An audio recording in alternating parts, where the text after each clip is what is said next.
When we first start playing League of Legends, we're all introduced to the game in both the tutorial and what we're told by outside sources or friends, that the basic description of the game is that we're supposed to push minions into enemy towers, hit the towers, and then eventually destroy the enemy base to win the game. But any experienced League player will tell you that that's just not really how winning a League of Legends game works, or the best strategy to approach the vast majority of games. So today we're going to be clearing up a bunch of misconceptions people have about League, some that they've had since 10 years ago when they first started playing the game. So the first concept is that pushing is good. The idea that if you're always pushing your lane or killing minions faster than your opponent and getting to hit tower a few times, that is always good and going to result in you winning more games. And of course, the reality is that the way that you win League of Legends games ultimately is by getting more gold and experience than the opponent and becoming stronger than them, so that in mid and late game team fights, you get more major objectives than them that make you permanently stronger yet than the enemy team, and then translating that lead in strength to killing the entire enemy team when death timers are 30, 40 seconds long and ending the game off of that.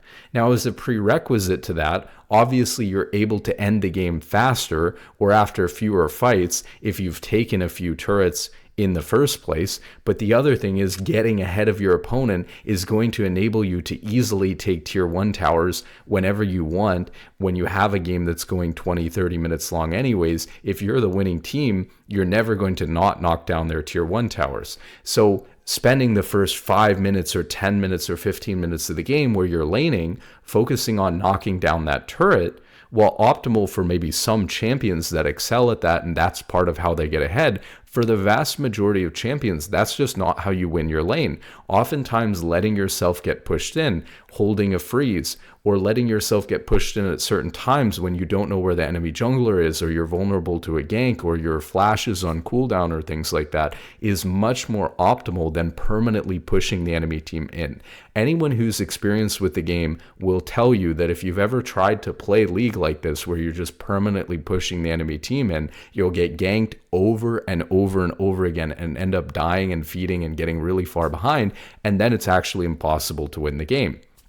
Not to mention the fact that there's many mechanics in the game, like turret plating and reduced damage to turrets for the first 5 minutes of the game in certain lanes, that are going to make it really difficult to actually accomplish that as a goal if you're setting out from the beginning of the game to just perma push.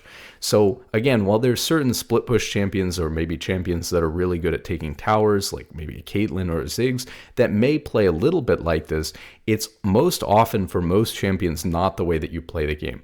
The other big thing that we're going to be talking about is that any time people use generalities to basically create a rule for League, it's often not the case, because there's so many things that depend on the circumstances that will really change whether a play is a good idea or a bad idea. And while it's okay to make generalities to help understand and conceptualize the game, understand that whenever someone makes a definitive statement about the game, it's often not true. So when we say pushing isn't good, or it's often not good, of course there are some champions and some play styles that are going to benefit from it and others that aren't. But saying something like pushing all the time is good is obviously flawed logic. But when you're told that the way that you win games is to just push towers and to destroy the enemy base, and then you see in the tutorial over and over again that all I'm doing is pushing and taking towers and getting minion waves into towers, and that's all we're doing over and over again, then we miss out on a huge bigger picture when it comes to the game. Not to mention the fact that even if you are trying to push, it's not just push as fast as you can into the enemy turret. Oftentimes stacking 1 or 2 waves by slowly pushing into them and then crashing a gigantic wave at once, which opens up your options in terms of either actually being able to deal some serious damage to the turret or potentially diving the enemy team. That usually gives you better options than just pushing one wave after another into the enemy turret. So even if you're trying to push, just straight up pushing one wave at a time is often not good. The other thing is very closely related to this, which is the idea that taking space is good. Now, this is a common, problem across many different games, whether it's chess or whatever. But obviously the idea that just because you're taking space or that you control more of the map, that's automatically a good thing. Now, of course, if you're able to control more of the map because you're further ahead and so you can walk further up, sometimes that's going to result in you getting more resources. Maybe if you can control more of the map and walk up further, it results in you stealing an enemy jungle camp or zoning the enemy team off of an important objective and taking that.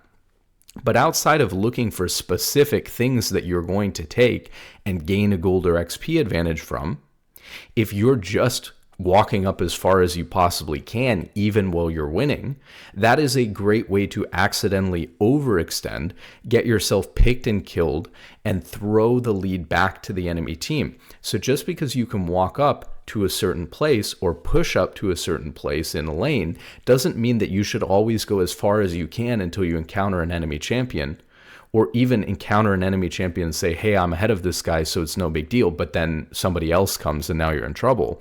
That's how we end up overextending. So we think that taking space is inherently good, but if everything's down in the enemy jungle, or we're just staying to push one more wave in top lane or bot lane or mid lane, when we're really overextending ourselves in order to take that wave, we're not really gaining much, especially for the risk that we're taking to be up that far. So a lot of times, even when you're winning, taking more space isn't automatically good.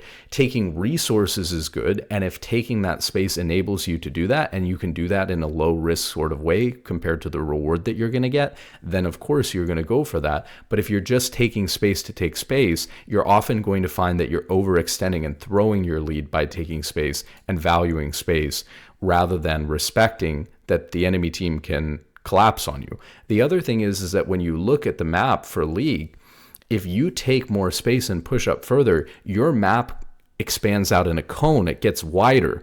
So the distance it takes for your teammates who are bot lane to get to you if you're top lane and you guys are pushing as far out as you can, it's really, really long. Whereas the distance it takes from the enemy team to get from bot lane to top lane is much more condensed because they're controlling a much shorter, smaller part of the map. So what happens is essentially as you push out, your team extends further apart from each other and has a harder time backing each other up and hovering each other, whereas the enemy team can easily collapse on someone who's pushed up in a side lane or something because they're all really close to that play, and so it's automatic for them to all run there. Taking mid towers is better than taking side towers. I think we've heard this for a long time, that taking mid tower opens up the map. It allows us to take more space, denies maybe the most crucial vision on the map, and can potentially lead to us gaining a huge advantage. And while those things certainly can be true, and it's a very long discussion to talk about all of those things, the reality is that mid tower simply gives you less gold than taking side towers, including, of course, the massive amount of gold that you get for taking bot or top tier 2 tower.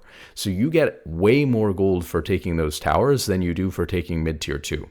So mid tier 2, just because it's in mid lane, is not a more valuable turret than those other turrets. In fact, arguably, it's less valuable.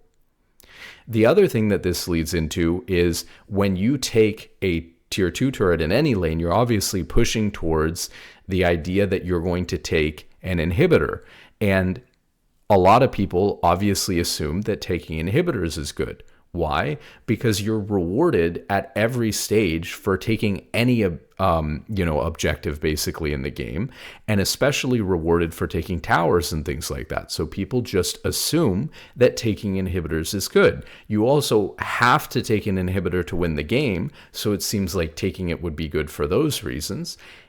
And of course, you get the benefit of having super minions from taking an inhibitor. So it just seems to players like the benefit of taking an inhibitor is really, really good and really valuable. But as we've talked before about on this channel, one of the problems with taking inhibitors, especially very early on into the game where you can't end the game, is that when you spawn those super minions and they push down a lane, they're going to deny you all of the gold and XP that you would get in that lane, especially if you leave that lane on its own and do not send someone to farm those waves.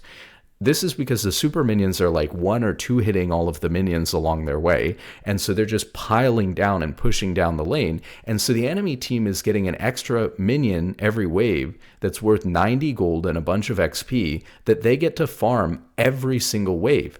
And you're losing an entire minion wave worth of gold and XP if you're not able to push up that far and take it. And of course, as we talked about, when it comes to overextending, you're not always going to be able to follow that super minion wave all the way until the enemy team takes it and farms it in their base. So even if you farm that wave, send somebody to still play in that lane with the super minions, you're still going to have the issue of having to give up some waves at the end when it starts to push really far away from you. And of course, if you take an inhibitor and then go take an objective, you're not even going to be able to farm, even half of those waves because you have to go contest the objective most of the time.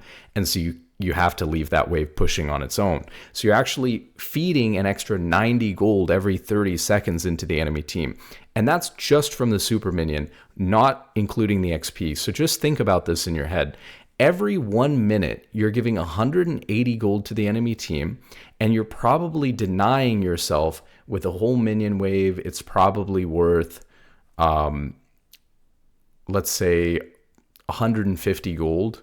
You also have cannon minions after a certain period of time. I think it's 20 minutes or so, spawning every single wave. So you're also losing a cannon minion worth of gold and XP every wave. So you're probably losing somewhere around 150, maybe even more gold every single wave. You're giving them 90 gold a wave.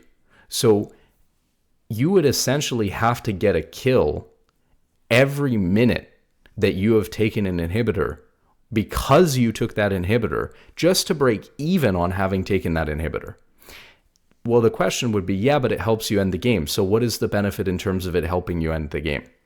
The benefit should be that you get those super minions and they help to take a tower or something like that. However, if you don't capitalize on the inhibitor being taken and you don't get to push with the super minions all the way into their base to start sieging a tower, it's not going to take a tower on its own ever. Truth is, even the side lane inhibitors unfortunately end up getting hit by both Nexus turrets, and they just won't be able to take a tower unless their Nexus towers are really, really low. On top of that, the Nexus turrets respawning now makes inhibitors even weaker, because even in the rare circumstance where your super minions actually do get to take a tower because they're bogged down somewhere else or dead, unfortunately, that Nexus turret can often respawn, and then any advantage you've gotten from that is gone while they've gotten to farm the wave. So the reality is that unless you're taking an objective because of the pressure from that inhibitor being down, like a Baron, that makes up for this vast amount of gold and XP that you're swinging the other way towards the enemy team, you're not really getting that much benefit off of the pushing power of the super minions. And you might say, well, it's another thing out of the way, like a tower down, so that we can push and end the game faster. But the reality is, if you have 3, 4, 5 people barreling down mid, it's only going to take you 4, 5, 6 seconds to kill the inhibitor on your way into their Nexus turrets anyways. So the reality is that taking inhibitors is actually quite bad. But again, based on the tutorial not really telling you any of this, and based on you thinking that pushing is good, because not only is pushing good, but taking towers is good, because you get rewarded for every other objective that you take in the game. Whether it's Atakhan, Baron, Dragon, Grubs, Rift Herald, you get a big reward for taking everything in the game. There's no other objective in the game that punishes you for taking it in the same way that an inhibitor does. So for that reason, unless you really think an inhibitor is going to enable you to take an objective you wouldn't have taken otherwise, like a Baron or an Elder Dragon or something like that, that's going to win you the game, or you really think that you need an extra 5 or 6 seconds shaved off of your time to end the game in the next couple of minutes when you go to push to end the game, it's just not worth it to take an inhibitor. The next one is also on turrets, taking that you should always rotate after taking tier 1 tower in your lane. Now, this should be a pretty obvious one. Again, we said that whenever you make absolute statements about League, there are usually situations where it's good and situations where it's bad. But I just want you to ask yourself this question. Usually in bot lane, support and AD carry tend to almost always think that if they take their tier 1 tower, it's time to rotate to another lane.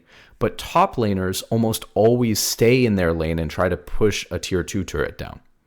Now, of course, there's some merit to the difference in the roles. AD carries are certainly better at taking turrets and sieging, so maybe they want to be in a sieging position on other turrets.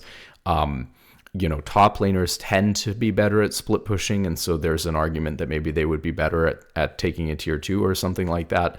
There's also an important understanding that bot lane has 2 people in it as opposed to top lane only having 1, which means that if there's objectives spawning on the other side of the map, whether it's a dragon or a Rift Herald or whatever it is, rotating your bot lane into mid lane in particular allows you to have 2 people instead of 1 in your mid laner next to the objective no matter what. So whether the objective is on the top side of the map or the bottom side of the map, putting your bot lane in mid lane enables you to have 2 people going to that. And if the other team hasn't responded and matched accordingly, they don't have that going for them.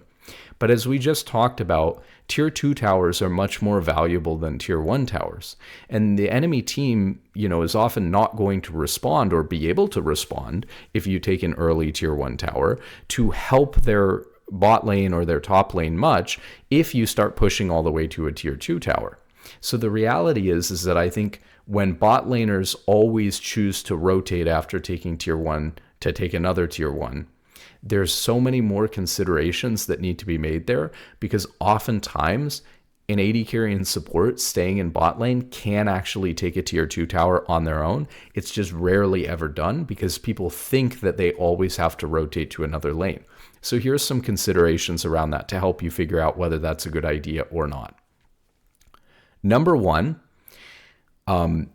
if you're so strong and so far ahead that you really feel like even if they send help, you're at least going to be able to hold your own in a 2v3 or something like that, or if you're top lane in a 1v2, so that even if you're not able to take that tier 2 turret all the way, you're stalling their jungler and putting their jungler further behind in the game, preventing him from farming his camps, and opening your team's options up on the other side of the map by stalling their jungler out in your lane.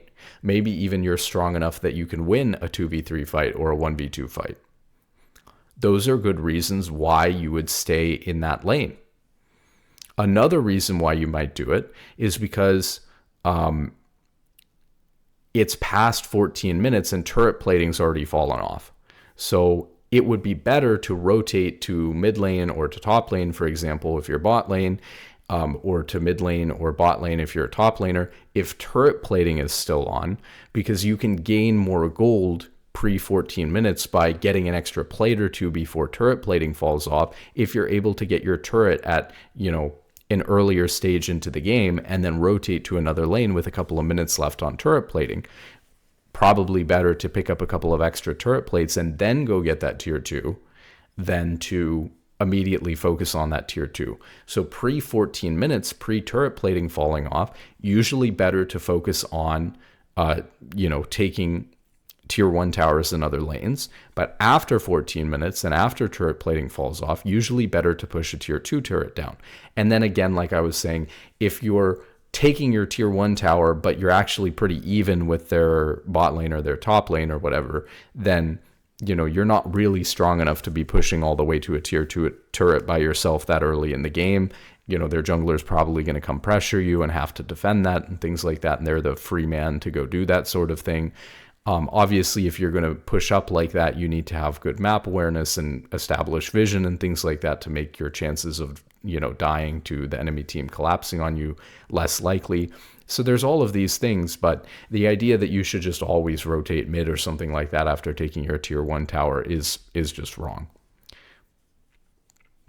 The other idea here is very similar, actually, is that when you take your tier 1 tower in bot or top lane, that you shove 1 wave and then immediately leave, when in reality you have to shove 2 waves. And just like any other time that you recall, even though it's further up and a little bit scary, unless again, obviously lots of circumstances, you don't have enough HP, you don't have enough mana, the timing's really bad, you should almost always try to shove your minion wave all the way into the enemy tier 2 tower, instead of letting it catch on that wave that will always appear right outside the front of their tier 2 tower when you take their tower and push one wave. Because the problem is that when you leave it like that, they can permanently freeze that lane and start to catch back up while your team is being denied the golden XP from that entire wave. So it's much better for you to shove the entire wave and then rotate up. Not only is it better in terms of the golden XP that you would lose from allowing them to freeze that wave or leaving that wave in a bad position, but you'll also have more time to roam once you rotate to another lane. Because when you move to mid lane or something like that, let's say your bot lane, you're moving to mid lane, when you move, having shoved it further into the enemy team means that it's going to take them longer to shove it back to a reasonable state and then be able to respond to the fact that you're mid. So that's really important, that it gives you more time to move to a lane like mid and then go back to bot lane before, let's say, you've taken their tier 1 but your tier 1 is still up, before they start getting onto your tier 1 and threatening to take that as well. And now you have to move back to bot lane, or somebody has to go cover bot lane in order to defend that. So that's another really important thing. Well, another thing I'll say here is that, and this is just really good advice in solo queue in general, you have to adapt and be flexible based on what your teammates are doing. So try not to force things to be the way that you want them to be if it's not necessary and there's 1,000 different ways to win a game. So for example, that also means that if you're playing AD carry and you do all of this or whatever role and you rotate to mid or you rotate to whatever lane and your laner in that lane doesn't understand and doesn't leave that lane, they're either too, this happens a lot in lower ranks. They don't understand that the lane assignments have changed and that randomly at an early time into the game, they need to go to a different lane and farm a different lane and let you have that lane. Or in higher ranks, people are just egoing it and they refuse to give up their lane and they want a CS there. They feel like they can't match in the side. And, even if you're better at taking their tower or sieging or something in mid, they just don't want to give up mid. Regardless, whatever the reason is, be adaptable. It's better for you to go back to laning bot, as I said, and potentially threatening a tier 2 turret or defending your own turret and continuing to farm and get strong, than for you to just let the enemy team take the advantage that you got by taking that first turret away by them just getting to push your turret for free while you split XP 3 ways in mid lane and do nothing. So that's really, really important, that you're just flexible and adaptable, that you don't, if you want to rotate to mid lane, that rotating to mid lane is the right play. Just because it's the most optimal play doesn't mean it's the only way that you're going to win the game. So don't force yourself into a worse situation because you're trying to do the best thing in that situation. Take a middle ground that is the best thing you can get away with the way that your teammates are playing, and do that in order to win solo queue games, not just forcing the way that you want the game to be played. Now we have two concepts that are based a little bit around statistics when it comes to the way that League works. Feats of Strength is GG, and we should FF, and Dragon Soul is GG, and we should FF. So the stats show that teams with Feats of Strength, I don't remember the exact numbers, win something like, I think it was like 80% of games or something like that. And of course, people tend to know that the team with Dragon Soul wins around 90% of their games. However, just because a team gets Feats of Strength or gets Dragon Soul doesn't actually really mean that every game they have a 90% chance of winning, or that getting the Dragon Soul is the reason why they have a 90% win rate. I'll explain. So the problem is that we have to understand that there's many variables going into why a team with Dragon Soul is winning 90% of their games. The reality is that a team getting Dragon Soul is not just the effect of them getting the buff from getting Dragon Soul, but it's also the buff that they have from each of those dragons, and it's all of the things that contributed and led up to them being able to get 4 dragons. So let's just think about an obvious example. Let's say that you have a team that got 4 dragons to 0. Do you think that that team is more likely to win than a team that got 4 dragons to 3?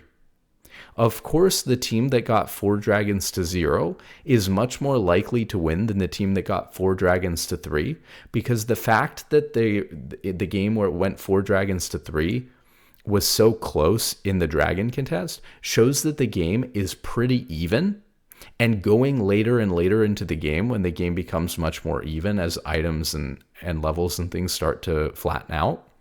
And so the reality is that the buff that you get from the soul is not the sole contributor to the win percentage. It mostly has to do with the fact that you're in a game where the other team was strong enough in the first place to either win 4 team fights, or you just couldn't even try to contest those 4 dragons, and so they ended up winning Dragon Soul.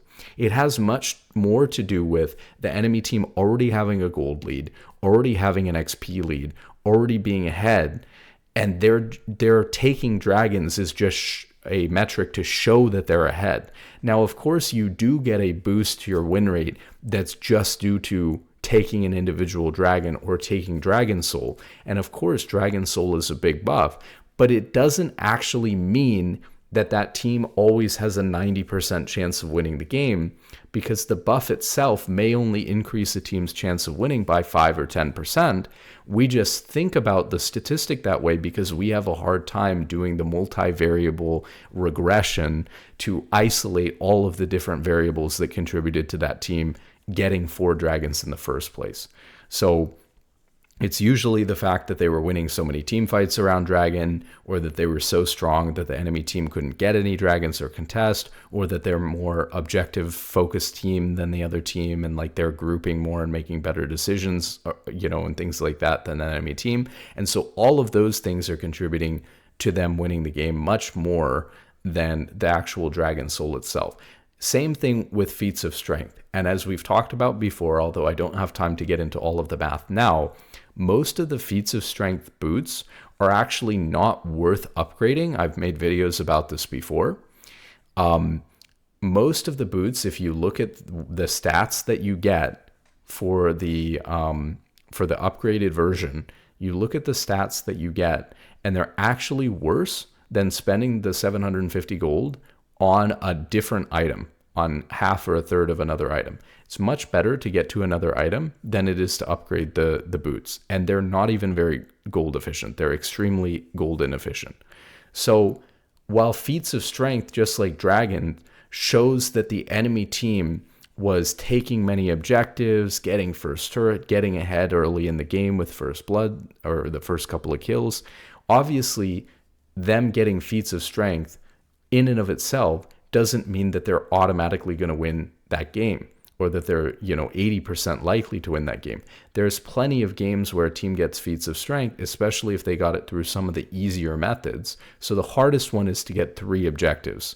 The easiest one would be either between getting first turret or getting 3 kills. It used to be that first blood was much easier or coin flippy than getting first turret, but of course now that it's 3 kills, that makes that a little bit more difficult to be the first to 3 kills.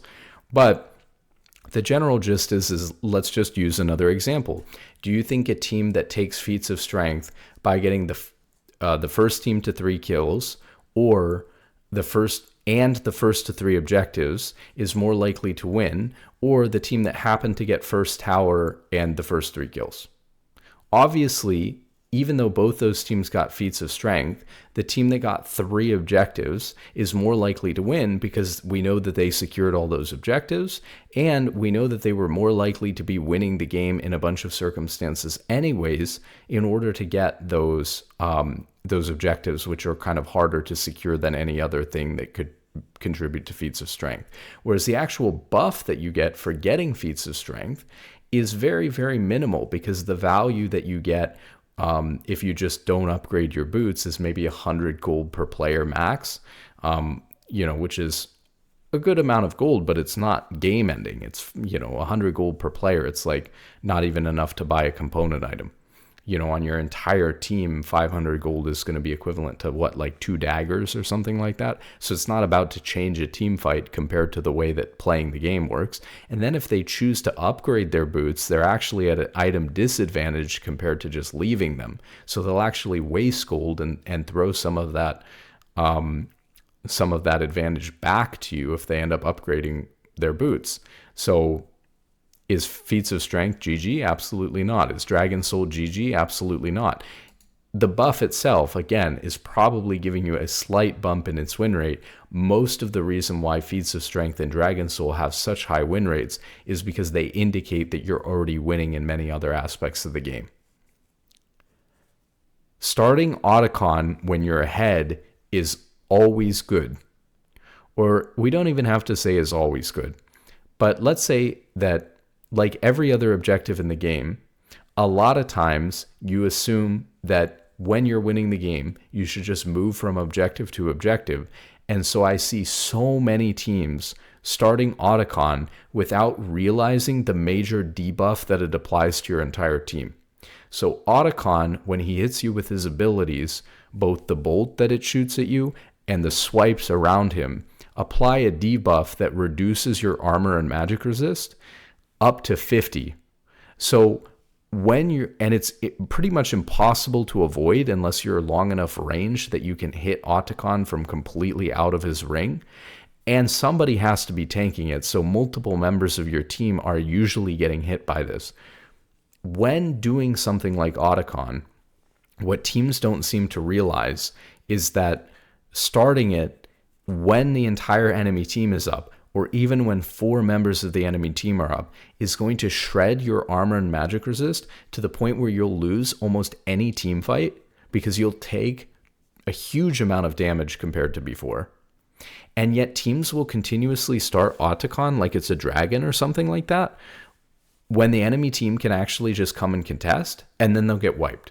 Of course, this is not really a misconception. People understand this, but because you have to pick up the petals at the end, people think that they have enough time to do it and they don't actually have enough time, or they think that they have time to pick up the petals before the enemy team can engage a fight on them, and it ends up not happening. So there's a lot of misplays surrounding Atakhan, and understanding that Atakhan vastly shreds your resistances, and so starting it unless you have a severe numbers advantage on the enemy team is a huge mistake. So if the other team is, 3, 4, 5 people topside, and you can do it quick enough before they get there, if they have like 2 or more people dead, sometimes you would even need more than that, depending on what champions and what the state of the game is, right?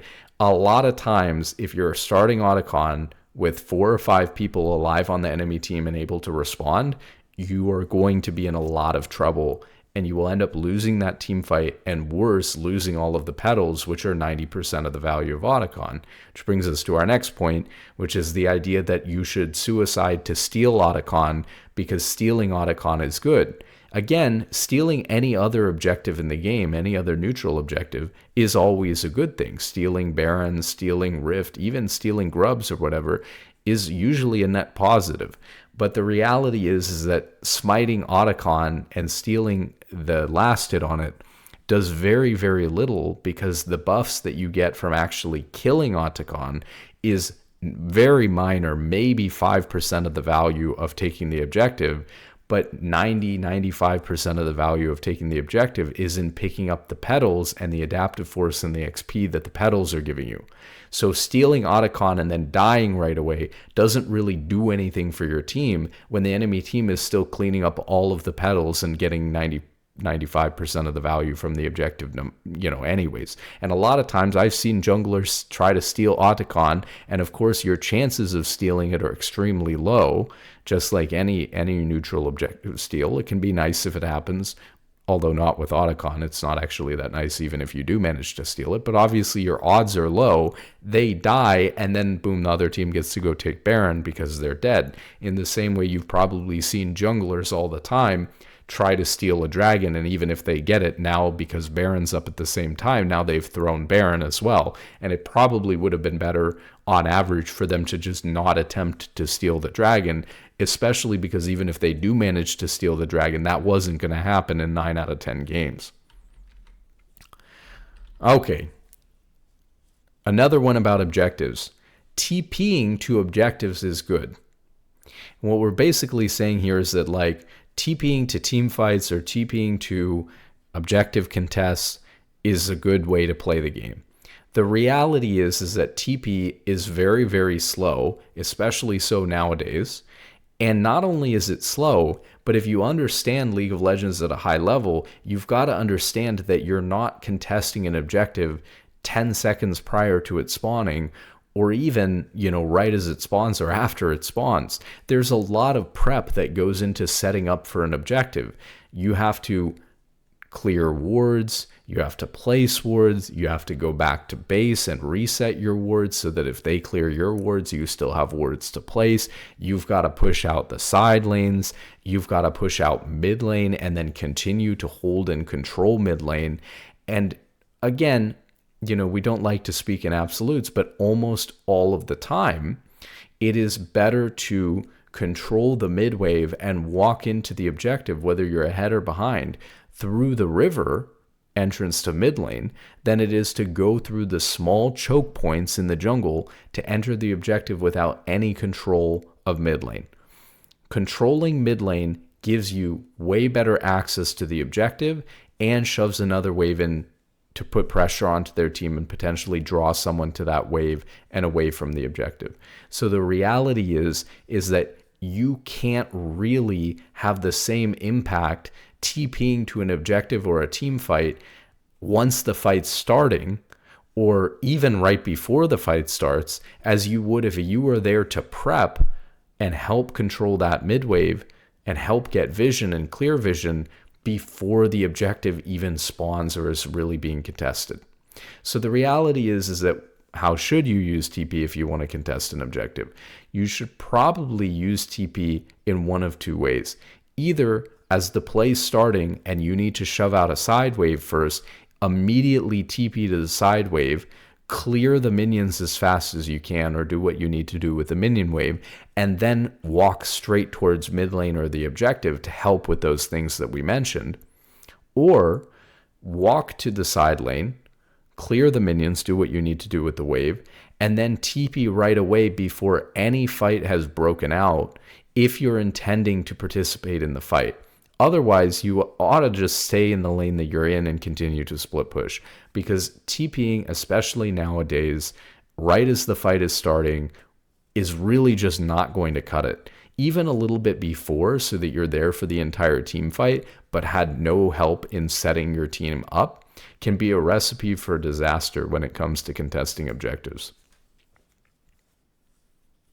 The last point we've kind of already covered, but it's the idea that running straight at objectives is good. Obviously, there's a lot of times where you win a fight and you have to run straight at an objective, or you are contesting an objective and you need to run straight there to get there in time and contest it. There's plenty of situations where running straight at an objective is good. What we're really talking about here is your team is winning, your team is ahead, and objectives spawning in 10 or 20 seconds, and without prepping the objective at all, without controlling the mid wave or any side waves, we're just going to run straight at the objective and start at 5v5. Obviously, as we just said, there's a lot of prep that goes into making an objective take successful and the team fight surrounding it successful, and running straight at the objective is not the way to do that.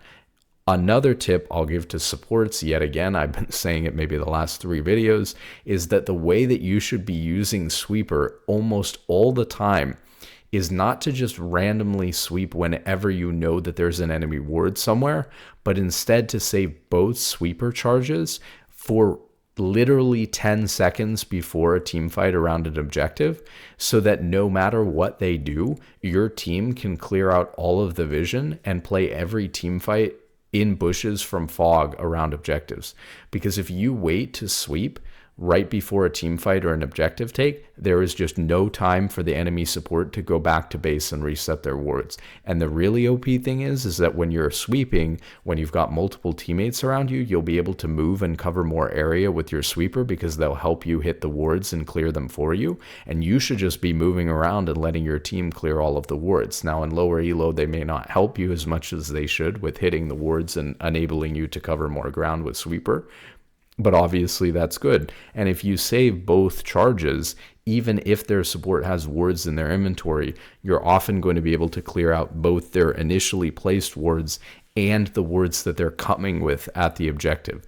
And there's just nothing that they can do about that if you have both sweepers up for the objective, or both of your stacks of your sweeper. If your jungler has sweeper on top of that, even better. There's just no way they're going to get any vision. So really, really important. That's all I've got. Let me know if you guys think of some other misconceptions about League of Legends, especially when it comes to the way that the tutorial obviously teaches you, I think, the game in a little bit of a oversimplified or backwards way. So let me know if there are any misconceptions that we should cover. And with that being said, good luck in solo queue and have a wonderful day.